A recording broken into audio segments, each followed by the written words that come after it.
Ayant découvert son infidélité 2 semaines avant notre mariage, j'ai tout annulé mais gardé la lune de miel. Le jour J, j'étais seul sur une plage en Corse pendant qu'elle s'expliquait devant 2 scènes invités et que sa famille me harcelait. J'ai trouvé les SMS 2 semaines avant le mariage. Ce n'était même pas un accident. Je préparais du café, le soleil du matin inondant la cuisine de l'appartement que nous avions acheté ensemble, notre chez nous. Son téléphone a vibré sur le comptoir, un petit frisson violent contre le granit. J'ai jeté un coup d'œil, m'attendant à une notification de son application de planification de mariage ou à un SMS de sa demoiselle d'honneur. L'écran s'est allumé. Marc Duval, la nuit dernière a été une erreur, mais mon Dieu, quelle erreur. Le monde n'a pas ralenti. Il n'en avait pas besoin. Il s'est simplement arrêté. Le bruit du moulin à café s'est estompé en un bourdonnement lointain et insignifiant. Mon propre souffle s'est bloqué dans ma gorge. Une chose piégée, inutile. Je suis resté là, figé, fixant ces mots comme s'ils étaient un serpent enroulé sur le comptoir. Ma main, agissant d'elle-même, s'est tendue et a pris le téléphone. Son mot de passe était notre anniversaire. Un détail si cliché qu'il m'a retourné l'estomac. Le téléphone s'est déverrouillé, s'ouvrant directement sur le fil de discussion. Je n'ai pas eu à faire défiler loin. Marc Duval, peux-tu vraiment te marier avec ce type sympa et stable? Marc Duval, encore 2 semaines et tu es tout à moi. Chloé, je sais que c'est si difficile. Il ne parle que des taux hypothécaires et j'ai l'impression d'être déjà morte à l'intérieur. Marc Duval, la nuit dernière a été une erreur, mais mon Dieu, quelle erreur. Chloé, ce n'était pas une erreur. C'était réel. C'est la vraie moi. 5 ans.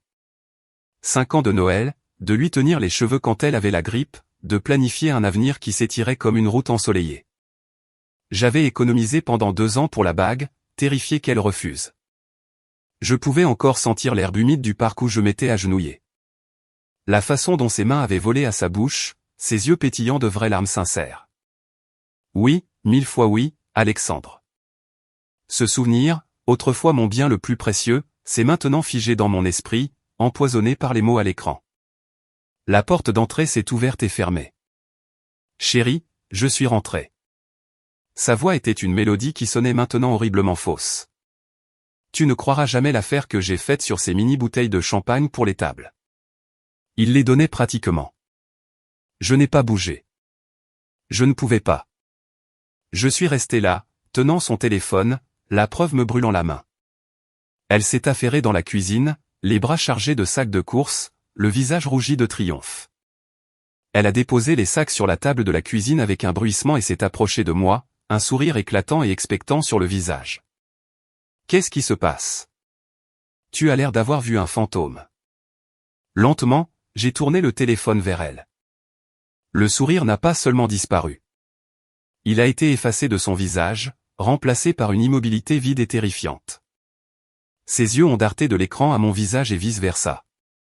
Qui, ai-je demandé, ma voix dangereusement calme. Est Marc? La panique a éclaté dans ses yeux. D'abord, un regard d'animal sauvage acculé. Puis est venu le déni. Quoi? Qui? Oh, lui. C'est juste un collègue de travail. Il est tellement bizarre ces derniers temps. C'est honnêtement en train de devenir effrayant. Elle a laissé échapper un rire forcé et tintinnabulent qui m'a irrité les nerfs. Tu sais comment sont certains hommes. Je n'ai pas cligné des yeux. La nuit dernière a été une erreur. J'ai cité d'un ton monocorde. Le déni s'est effondré, remplacé par une minimisation frénétique et désordonnée. Ses mains se sont levées, flottant dans l'espace entre nous. D'accord, écoute, ce n'est pas ce que tu penses. Il y a eu un truc au travail hier soir, un happy hour, et il m'a suivi jusqu'à ma voiture. Il m'a dragué, Alexandre. J'étais ivre et ce n'était qu'un. Ce n'était qu'un moment de faiblesse. Ce n'était rien, ai-je répété. Le mot avait un goût de cendre dans ma bouche. 2 semaines avant notre mariage. Les larmes ont commencé alors, non pas les larmes silencieuses et de remords, mais les sanglots bruyants et théâtraux de quelqu'un qui a été pris. Ce n'était qu'une nuit, une nuit stupide et insignifiante, a-t-elle hurlé, en tendant la main vers moi. Mais j'ai fait un pas en arrière, mon dos heurtant le comptoir de la cuisine. Le rejet dans ce seul pas a fait s'écarquiller ses yeux. Vas-tu vraiment jeter 5 ans, notre avenir, notre mariage, à cause d'une seule nuit? Elle m'a regardé, le visage maculé de larmes et de mascara estompé, et a prononcé la phrase qui allait définir pour toujours la fin de nous. C'était un plaidoyer, oui, mais teinté d'un sens stupéfiant du droit, comme si ma dévastation était une réaction excessive et inopportune à sa transgression mineure. Ne gâche pas le mariage, Alexandre. S'il te plaît, ne gâche pas le mariage. Les mots sont restés suspendus dans l'air entre nous. Un résumé parfait et empoisonné de ses priorités. Ce n'était pas « j'ai tout gâché entre nous » ou « je t'ai brisé le cœur ». C'était « ne gâche pas le mariage ». Le spectacle doit continuer. Les 200 invités, l'orchestre, les nombreuses bouteilles de champagne, tout était plus important que la vérité fondamentale qu'elle avait brisée. J'ai regardé la femme que je devais épouser dans 14 jours. J'ai vu l'étrangère qu'elle était devenue. Et dans le silence assourdissant qui a suivi son plaidoyer désespéré et hypocrite, quelque chose en moi s'est brisé, non pas en morceaux, mais en un calme froid, dur et inébranlable. Le silence à la suite de son plaidoyer était une chose physique, une couverture épaisse et insonorisante qui étouffait la pièce. Je n'ai pas dit un mot de plus. J'ai simplement reposé son téléphone sur le comptoir, l'écran affichant toujours sa trahison, et je suis sorti de la cuisine. Je suis allé dans la chambre d'amis, mon bureau, mon espace, et j'ai fermé la porte. Je ne l'ai pas claqué. Le clic du loquet était plus définitif. Je me suis tenu au centre de la pièce, le cœur battant contre mes côtes, un oiseau paniqué et piégé. L'image de ces SMS était gravée au fond de mes paupières. Il ne parle que des taux hypothécaires, et j'ai l'impression d'être déjà morte à l'intérieur. La douleur initiale et brûlante a commencé à se refroidir, se transformant en autre chose, quelque chose de dense et d'immuable. Ce n'était pas de la colère. La colère était chaude et désordonnée. C'était froid. C'était de la clarté. Je l'ai entendu sangloter dans la cuisine. Puis le son de son téléphone composant furieusement un numéro. Probablement sa mère, probablement déjà en train de raconter une version où j'étais l'instable qui réagissait de manière excessive à un innocent malentendu. Cela n'avait pas d'importance. Je me suis assis à mon bureau, celui où j'avais rédigé nos vœux de mariage un mois auparavant, et j'ai ouvert un nouveau document vierge. Le curseur clignotait, un battement métronomique régulier. J'ai commencé à taper, non pas des vœux, mais un plan de bataille. Une liste. 1. David. 2. Déplacer l'essentiel. 3. Les prestataires, mes contrats uniquement. 4. Les billets de lune de miel. 5. La lettre. Le plan était une bouée de sauvetage. Chaque élément était un appui pour sortir du gouffre du désespoir. Je me suis concentré sur la logistique, les étapes propres et cliniques de la dissolution. C'était le seul moyen de maintenir le vide hurlant à distance. J'ai pris mon téléphone et j'ai fait défiler jusqu'au numéro de David. Mon meilleur ami, mon frère en tout sauf le sang. Il a répondu à la deuxième sonnerie, sa voix un joyeux grondement. Salut, Grimaud. Tu finalises ta playlist? Je t'ai dit pas de groupe de rock que personne n'aime. C'est annulé, ai-je dit. Ma voix étrangement calme et plate. Le mariage, c'est annulé. La ligne est restée silencieuse pendant 3 secondes entières. Quoi? De quoi tu parles? Quelqu'un est mort? Chloé a trompé. J'ai trouvé les SMS. Il y a 2 semaines, un type de son travail nommé Marc. David a soufflé. La légèreté avait disparu, remplacée par une fureur basse et protectrice. Alexandre, ça va? Qu'est-ce qui s'est passé, bordel? Les détails n'ont pas d'importance. Ce qui compte, c'est que j'annule ma moitié du mariage. J'ai besoin d'un endroit où dormir pendant quelques semaines, et j'ai besoin que tu sois mon homme de contact. Je vais me cacher. Il n'y a pas eu d'hésitation. Bien sûr, tu sais où est la clé de rechange. Je vais vider le garage pour tes affaires. Quel est le plan? Le plan est que je disparais aujourd'hui pendant qu'elle est à son dernier essayage de robe. Jésus. D'accord. Qu'est-ce que tu as besoin que je fasse? Reste juste en attente. J'aurais peut-être besoin que tu sois ma voix pendant un jour ou deux. Je ne peux pas. Je ne peux pas leur parler. Tu as compris, frère. Je m'occuperai de tout ce dont tu as besoin. Viens ici. J'ai raccroché. La première pierre était posée. Les heures suivantes furent un montage d'activités ciblées et sans émotion. Je suis devenu un fantôme dans ma propre maison. J'ai pris 2 grandes valises dans le placard et j'ai commencé à les remplir de ma vie. Je n'étais pas sentimental. J'ai pris mon passeport, mes documents importants, mon ordinateur portable, mes livres préférés, la montre que mon père m'avait donnée. J'ai pris mes vêtements, mes chaussures, mes articles de toilette. J'ai laissé derrière moi tout ce qui était nous.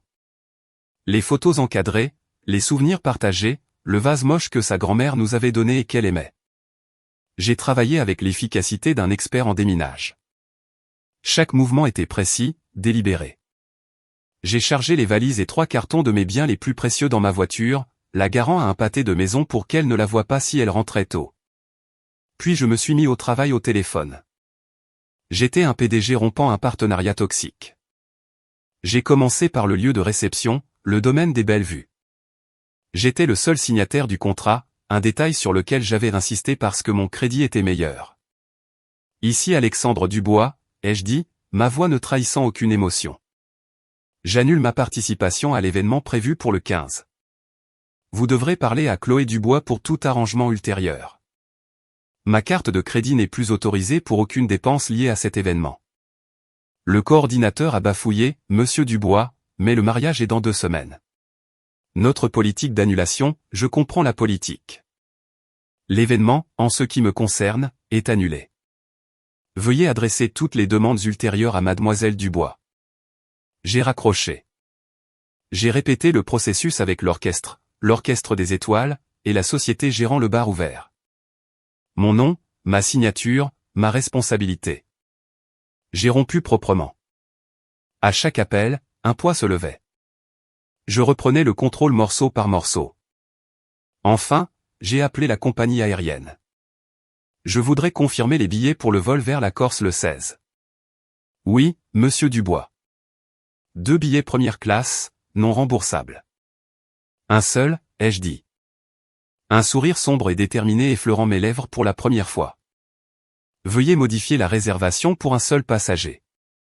Moi, et l'autre billet. Annulez-le. J'ai raccroché. La lune de miel était à moi. Un voyage en solo à l'autre bout du monde, payé avec l'argent que j'avais gagné. L'ironie était parfaite. La dernière tâche était la lettre. Je me suis rassis à mon bureau et j'ai sorti une seule feuille de papier vierge. Je n'avais pas besoin d'un discours. J'avais besoin d'une pierre tombale pour notre relation. J'ai écrit 4 lignes de ma main claire et régulière. Chloé, je n'assisterai pas au mariage. Tu as fait ton choix. J'ai fait le mien. Alexandre.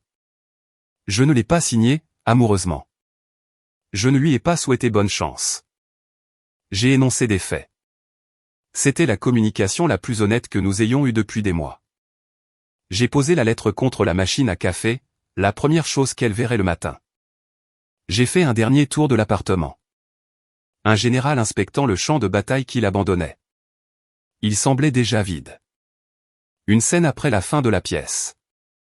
J'ai pris mes clés de voiture et ma seule valise remplie d'essentiels immédiats. Je suis sorti par la porte d'entrée, la refermant derrière moi avec ce même clic doux et final. Je n'ai pas regardé en arrière. J'ai roulé jusqu'à chez David, les lumières de la ville s'estompant. Je n'étais plus le fiancé trahi. J'étais un homme avec un plan, et le plan ne faisait que commencer. Le soleil a percé l'horizon de la Corse comme un feu lent et doux, peignant le ciel de nuances de pêche et de lavande. L'air était chaud et lourd du parfum de frangipane et de sel. Je me tenais sur le sable blanc et fin, l'océan Indien caressant mes pieds nus d'un doux bruissement rythmique. Dans ma main, il y avait une tasse de café local fort. Dans mon âme, il y avait un silence que je n'avais pas cru possible. C'était le jour de mon mariage. L'ironie était si parfaite. C'était presque poétique. J'aurais dû être en smoking, l'estomac noué par les nerfs, entouré du tintamarre d'une église agitée. Au lieu de cela, j'étais ici en short de bain et chemise de lin fine, regardant le monde s'éveiller dans une beauté sereine et à couper le souffle. Le seul nœud dans mon estomac provenait de l'épice inhabituelle du café. J'avais choisi un complexe hôtelier calme et isolé à Propriano, tout en pierre et en bois sombre, construit à flanc de falaise. Il n'y avait pas de couples heureux ici, juste une poignée de voyageurs solitaires et le personnel serein et souriant. C'était l'antithèse du cirque que j'avais laissé derrière moi. Mon téléphone, avec sa nouvelle carte SIM temporaire, était posé sur la petite table en bois à côté de ma chaise longue. Une seule personne au monde avait ce numéro, David. Tandis que le soleil émergeait pleinement, traçant un chemin doré sur l'eau, le téléphone a commencé à vibrer. Il n'a pas sonné. Je l'avais mis en silencieux, mais l'écran s'est allumé. Un phare frénétique et pulsant dans le calme de l'aube. 7 heures du matin. Heure du mariage chez moi. Numéro inconnu. 15 appels manqués. J'ai pris une lente gorgée de café. Le spectacle commençait. 7h30. La mère de Chloé. Appelle-moi, lâche. J'imaginais Christine. Son visage un nuage d'orage d'arrogance. Probablement au milieu du lieu de réception qu'elle avait aidé à choisir. Sa voix assez tranchante pour couper du verre. Lâche. Le mot ne signifiait rien pour moi ici.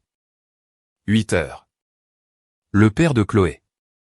Fils, nous devons en parler. Ce n'est pas ainsi que les hommes gèrent les choses. Ah, l'appel à ma masculinité. Le classique, sois un homme et viens te faire humilier publiquement. J'ai regardé un petit crabe courir sur le sable. 8h30. La sœur de Chloé. Elle pleure à chaudes larmes. Comment as-tu pu lui faire ça? L'audace ahurissante de tout cela m'a presque fait rire. L'hypocrisie était un raz-de-marée et j'étais en sécurité sur le rivage. Puis les SMS de David ont commencé à arriver. Ma fenêtre sur le cataclysme. David, 9h. Mon pote, c'est la tempête. Je suis là, je traîne près de la table des cadeaux. La coordinatrice du lieu est en pleine crise de panique. Elle vient de découvrir que tu as annulé l'orchestre et le bar. Ils ne reçoivent que la moitié du paiement. La mère de Chloé hurle qu'elle va te poursuivre en justice. J'ai senti un frisson de satisfaction, froid et pur. Pas de vengeance, mais de la justice. La conséquence logique de ses actions se déroulant en temps réel. David, 9h30, mise à jour. Le fleuriste vient d'arriver. Christine a essayé de refuser la livraison, disant que le contrat était nul. Le fleuriste a dit que le contrat était avec Alexandre Dubois, et si elle ne payait pas en espèces à la livraison, il reprenait les arrangements. Les invités commencent à arriver. C'est la chose la plus gênante que j'ai jamais vue. Les gens sont juste debout dans la cour, tenant leurs cadeaux, ne sachant pas quoi faire. Je pouvais le voir parfaitement. Les murmures confus, les femmes avec leurs chapeaux coûteux, les hommes dans leurs costumes inconfortables, tous déambulant sans cérémonie à laquelle assister. La catastrophe sociale de tout cela était bien plus dévastatrice que n'importe quelle scène que j'aurais pu créer. David, 10h, heure de la cérémonie. C'est légendaire. L'officiant vient de prendre sa place à l'autel. La musique a commencé.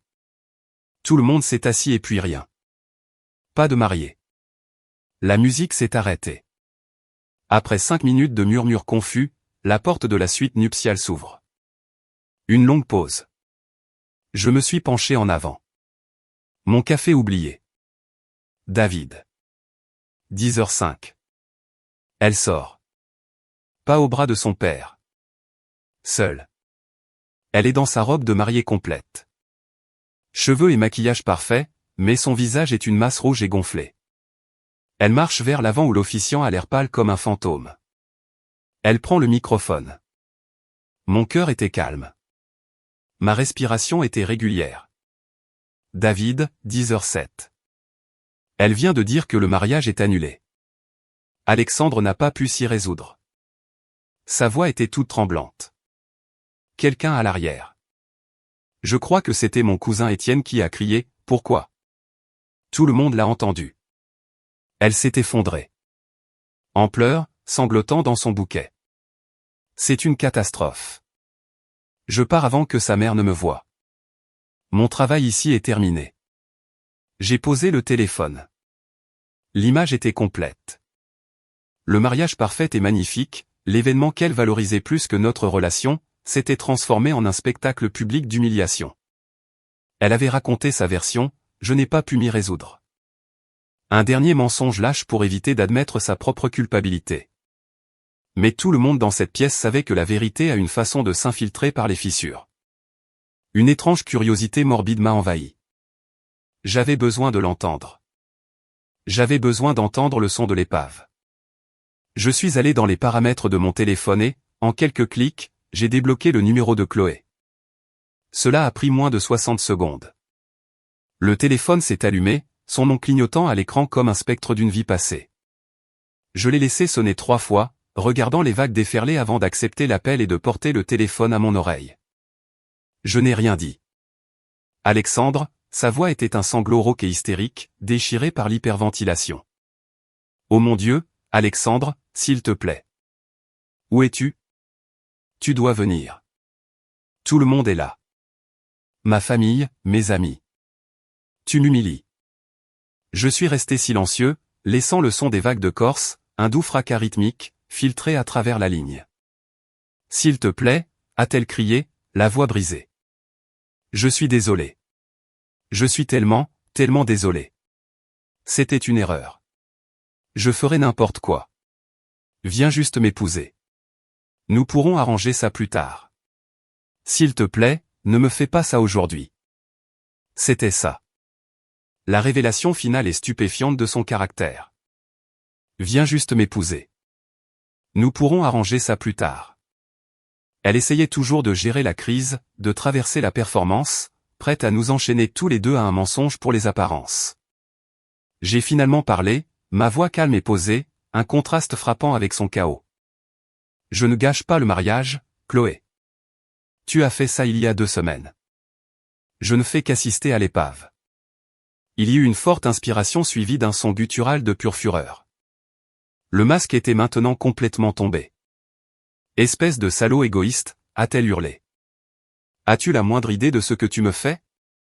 À ma famille? Tu vas tout gâcher pour une nuit. La répétition de sa propre logique tordue était sa propre punition. Elle était piégée en elle. Au revoir, Chloé, ai-je dit, mon ton final, plat et absolument dépourvu d'émotion. J'ai mis fin à l'appel. Je n'ai pas attendu sa réponse. Je suis retourné dans mes paramètres, j'ai bloqué son numéro à nouveau, puis j'ai fait quelque chose que j'aurais dû faire il y a longtemps. J'ai ouvert mes contacts, j'ai trouvé son nom et j'ai appuyé sur supprimer. Elle avait disparu. Je suis allé au bord de l'eau, la mousse chaude me lavant les chevilles. Le soleil était au maintenant, chaud sur ma peau. Au loin, un pêcheur guidait son canoë à balancier en bois. La vie avançait. Mon téléphone était silencieux. Le chaos était à 16 000 km. Une tempête lointaine que j'avais traversée en toute sécurité. J'étais seul le jour de mon mariage et, pour la première fois depuis que j'avais trouvé ces SMS, j'étais complètement et absolument en paix. Je suis revenu de Corse 2 semaines plus tard, ma peau hâlée et mon esprit apaisé. L'énergie frénétique de la ville me semblait étrangère après le rythme apaisant de l'océan. J'ai emménagé dans la chambre d'amis de David, un camp de base temporaire pendant que je cherchais un nouvel appartement. La recherche fut clinique, efficace. J'ai choisi un immeuble moderne avec vue sur la rivière, une rupture nette avec la vie de plein pied confortable que j'avais partagée avec Chloé. J'ai signé le bail sans un instant de sentimentalité. C'était une coquille, mais c'était ma coquille. Les retombées du mariage ont commencé à filtrer, non pas par mes canaux bloqués, mais par le bouche-à-oreille résili d'amis communs et le fidèle rapport de David. L'histoire était encore meilleure que je n'aurais pu l'imaginer. La première nouvelle est arrivée via un message vocal d'un numéro inconnu que je n'avais pas eu le temps de bloquer. C'était Sophie, la demoiselle d'honneur de Chloé. Sa voix tendue par une inquiétude feinte. Alexandre, salut, c'est Sophie. Écoute, je sais que les choses sont compliquées, mais je pensais que tu devrais savoir que ce type, marque de son travail, l'a largué. Le lendemain du mariage, il lui a dit qu'il ne pouvait pas gérer le drame et a été muté dans une autre agence. Tu y crois? En fait, oui. C'était le rebondissement le plus prévisible de l'histoire. David a complété le reste autour d'une bière chez lui. Donc, on dit que ses parents ont perdu près de 40 000 euros. Les acomptes qu'ils n'ont pas pu récupérer. L'orchestre, les fleurs, tout ça. Ils sont furieux. Apparemment, ils la blâment d'avoir été négligente et de s'être fait prendre. Une famille distinguée. Et Chloé? Ai-je demandé, le nom me semblant étranger sur la langue. Elle a perdu son emploi.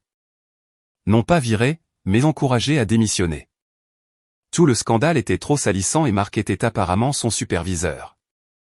Grosse erreur au RH. Donc pas d'homme, pas de travail et une montagne de dettes. Elle est retournée vivre chez ses parents. Il a pris une longue gorgée. Le karma est une garce, et il travaille vite. Je n'ai rien ressenti. Ni Schadenfreude. Ni pitié. Ce n'était que des faits. La conséquence logique et méritée d'une série de mauvais choix. La dernière pièce du puzzle est arrivée dans ma boîte de réception. C'était de la mère de Chloé, Christine. L'objet était le plaidoyer d'une mère. Alexandre, je vous écris ceci non pas en tant que votre ancienne belle-mère, mais en tant que mère au cœur brisé. Ce que vous avez fait à ma fille a été cruel et lâche. Vous l'avez humiliée devant tout ce qu'elle aime. Vous avez déchiré notre famille. Malgré vos actions impardonnables, Chloé vous aime toujours. Elle est en ruine. Elle mange à peine. Elle ne dort pas. Elle a tout perdu à cause de vous. Son travail est parti. Sa réputation est en lambeaux. Elle a besoin de stabilité. Elle a besoin de vous. Vous lui avez fait un vœu. Même si la cérémonie n'a pas eu lieu, un vrai homme honore ses engagements. Je vous supplie, en tant que sa mère, de l'appeler pour être la personne la plus grande et de réparer cela. Vous pouvez encore sauver quelque chose de ce gâchis. Elle attend que vous fassiez ce qu'il faut. Christine. Je l'ai lu une fois puis je l'ai supprimé. L'audace était presque impressionnante. J'étais le méchant pour avoir réagi à la trahison, pas sa fille pour l'avoir commise. C'était moi qui devais sauver le gâchis qu'elle avait créé. C'était un chef-d'œuvre de logique narcissique. J'ai ressenti un dégoût académique lointain, mais pas de colère. Elle n'était que du bruit. Un mois après mon retour, j'ai dû faire face aux derniers vestiges tangibles de notre vie commune, le garde-meuble partagé. Nous avions partagé les frais pour stocker des meubles que nous avions hérités mais pour lesquels nous n'avions pas de place. J'avais prévu un dernier ramassage pour ma moitié, quelques chaises antiques qui avaient appartenu à mon grand-père. Le garde-meuble se trouvait dans une installation vaste et impersonnelle en périphérie de la ville. J'ai garé mon camion de location sur le parking, l'air du matin encore frais. Alors que j'approchais de la porte roulante, une silhouette a émergé de l'ombre d'un pilier en béton. C'était Chloé. Elle semblait diminuer. Ses vêtements pendaient lâchement sur sa silhouette, et ses yeux, autrefois si brillants et exigeants, étaient sombres et creux. Elle ressemblait à une photographie laissée au soleil. Toute la couleur et la vitalité en avaient été effacées. Alexandre, dit-elle, sa voix un fragile murmure. Je n'ai pas cessé de marcher. J'ai inséré la clé dans la serrure de l'unité. Chloé, j'ai eu votre email concernant le nettoyage de l'unité aujourd'hui. Elle a croisé les bras autour d'elle-même. J'ai dû vous voir, ai-je grogné en guise de reconnaissance, en soulevant la lourde porte avec un fort cliquetis métallique. L'odeur de la poussière et du vieux bois s'en est échappée. J'ai perdu mon emploi, a-t-elle lâché comme si elle l'avait retenu. Mes parents sont furieux. Ils me forcent à les rembourser. Je suis une blague. Tout le monde parle de moi. J'ai commencé à charger la première chaise dans le camion, mes mouvements efficaces et désintéressés. C'est regrettable. Elle a tressailli comme si je l'avais giflée. C'est tout. C'est regrettable. Sa voix a pris un ton strident et désespéré. Nous étions censés faire équipe. Tu étais censé être mon mari. Tu étais censé me pardonner. Je me suis arrêté, me tournant pour lui faire face entièrement. Mon expression était neutre, mon regard égal. Non, j'étais censé être ton partenaire. Tu étais censé être fidèle. Tu as échoué à ta part bien avant que je n'échoue au devoir que je n'ai jamais accepté. Être le cocu indulgent, le mot vulgaire et clinique est resté suspendu dans l'air entre nous. Il a dépouillé la romance, les excuses, et a mis la situation à nu. Son visage s'est froissé. Elle a recommencé à pleurer, mais ce n'étaient pas les sanglots théâtraux de la cuisine ou les plaintes hystériques du jour du mariage. C'étaient des larmes calmes et des fêtes de véritable désespoir. « Tu ne regrettes pas ?» a-t-elle supplié, la voix brisée. « Tu ne nous regrettes pas ?» C'était le moment, la dernière question qui avait résonné dans ma tête pendant des semaines. Je l'ai regardé, le fantôme de la femme que j'avais aimée, et je n'ai ressenti qu'un vide profond et absolu. Pas d'amour, pas de haine, pas même un soupçon de nostalgie. Je lui ai donné la vérité. C'était mon dernier cadeau et ma dernière arme. Non, Chloé, non. Ma voix était douce, mais elle portait le poids de la pierre. L'homme que j'étais avant de trouver ces SMS me manquait. Et je suis enfin en train de le retrouver. Je suis allé du côté conducteur du camion et j'ai ouvert la porte. Je l'ai regardé une dernière fois, mon regard parcourant son visage sans m'attarder. Je te souhaite le meilleur, mais c'en est fini entre nous. S'il te plaît, ne me contacte plus. Je suis monté dans le camion, j'ai démarré le moteur et je suis parti. Je n'ai pas regardé dans le rétroviseur. Je n'ai pas vu si elle s'est effondrée ou si elle est restée figée. Elle faisait déjà partie de mon passé, un chapitre clos. Alors que je m'engageais sur l'autoroute, en direction de mon nouvel appartement vide, je n'ai pas pensé à ses larmes ni à sa ruine. J'ai pensé au poids des chaises antiques à l'arrière, un lien tangible avec un passé dont j'étais fier bien avant elle. J'ai pensé au silence de ma nouvelle maison, attendant d'être rempli de mes propres choix, de ma propre paix. Le son des vagues en Corse avait disparu, mais le calme qu'elle m'avait appris demeurait. J'avais affronté la tempête, non pas par un combat, mais par une sortie sereine. Et de l'autre côté, j'ai trouvé une liberté plus précieuse que n'importe quel mariage, n'importe quelle relation bâtie sur un mensonge. La balle avait été évitée. Le reste de ma vie m'attendait.